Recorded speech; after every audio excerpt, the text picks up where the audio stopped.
இன்றைக்கி கடவுள் நம்மளுக்கு கொடுத்துருக்க வசனம் எஸ்ரா 9:12. நீங்கள் உங்கள் குமாரத்திகளை அவர்களுடைய குமாரருக்கு கொடாமலும் அவர்களுடைய குமாரத்திகளை உங்கள் குமாருக்கு கொல்லாமலும் அவர்களுடைய சமாதானத்தையும் நன்மையும் ஒரு காலும் நாடாமலும் இருப்பீர்களாக என்றீரே. இந்த வசனத்தை கொண்டு கடவுள் நம்மகிட்ட என்ன சொல்கிறத பார்ப்போம். தேவன் இஸ்ரவேலர்களை வழி நடத்தும் போதும் சரி, இல்லை அதுக்கு முன்னாடி ஆபிரகாம் கூட இருந்த அந்நியர்களையும் சரி, தேவன் ஒருபோதும் ஒதுக்கி வைக்கலை.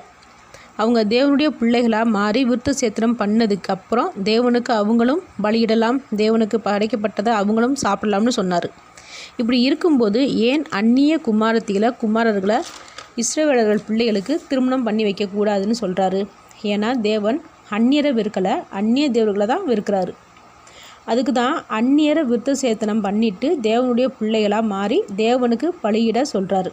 அப்போது அந்நிய தேவரோட வழிபட்ட பிள்ளைகள் தேவனை ஏற்றுக்கொண்டு தேவனுடைய பிள்ளைகளாக வாழும்போது, விசுவாசிக்கும் போது தாராளமாக நம்மளுடைய பிள்ளைகளுக்கு திருமணம் பண்ணலாம்.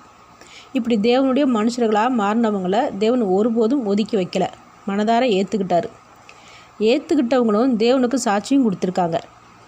சரி, இப்போது அந்நிய தேவர்களை விடாமல் வழிபட்டுட்டு இருக்கிற பிள்ளைகள் நம்மளுடைய பிள்ளைகளுக்கு திருமணம் செய்து வைக்கும்போது குடும்பத்தில் சமாதானம், சந்தோஷம் இருக்காது.